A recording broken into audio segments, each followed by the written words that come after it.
The diamond industry has been given a temporary reprieve from the complications of Russian sanctions. The G7 countries need a bit more time to put a more complex sanction process in order.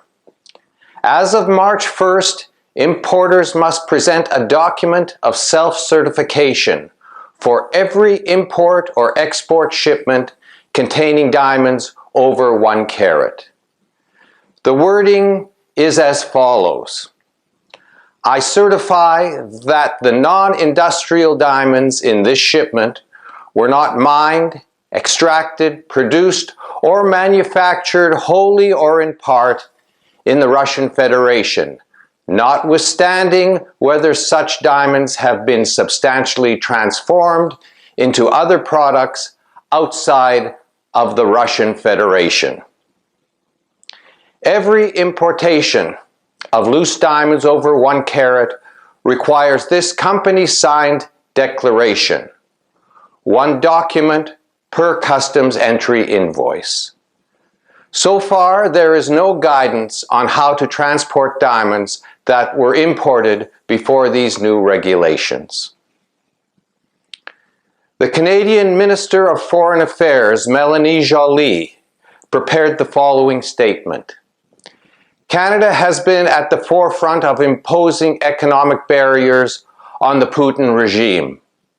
Along with our allies and partners, we have imposed severe sanctions on the Russian regime and will continue to do so to hold Russian President Vladimir Putin and his enablers to account.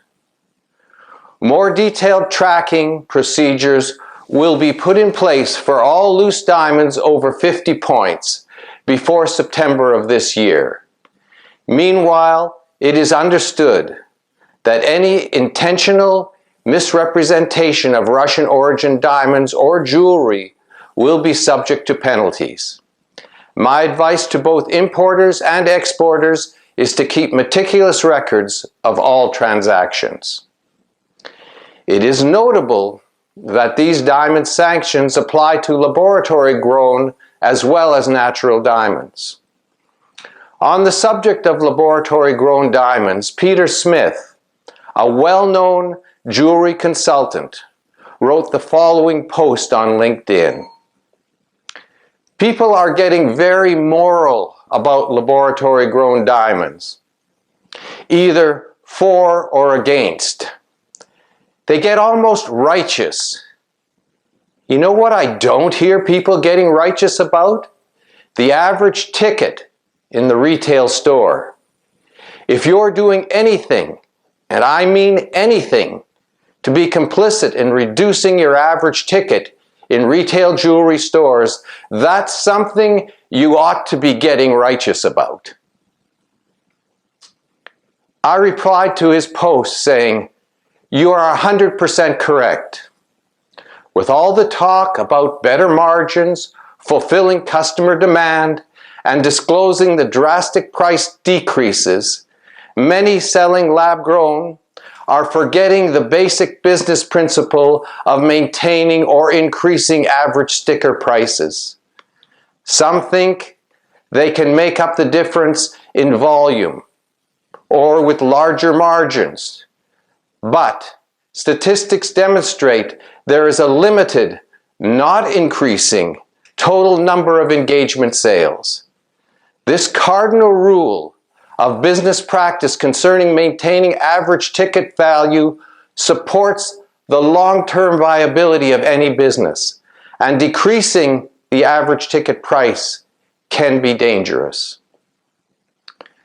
I'm sure that business owners can find exceptions or reasons to depreciate their average sticker prices. But I stress, care must be taken when pushing aside basic business tenets, which were instituted to protect the long-term health of any business enterprise. In closing, I would like to read a quote by Benjamin Franklin, which I try to emulate in business and in preparing this news broadcast. Quote, either write something worth reading or do something worth writing. End of quote. And that ends the March edition of the Regal Imports News. Become the diamond resource your customers trust by subscribing to our YouTube channel and following us on Instagram. Experience the Regal difference at regalimportsltd.com.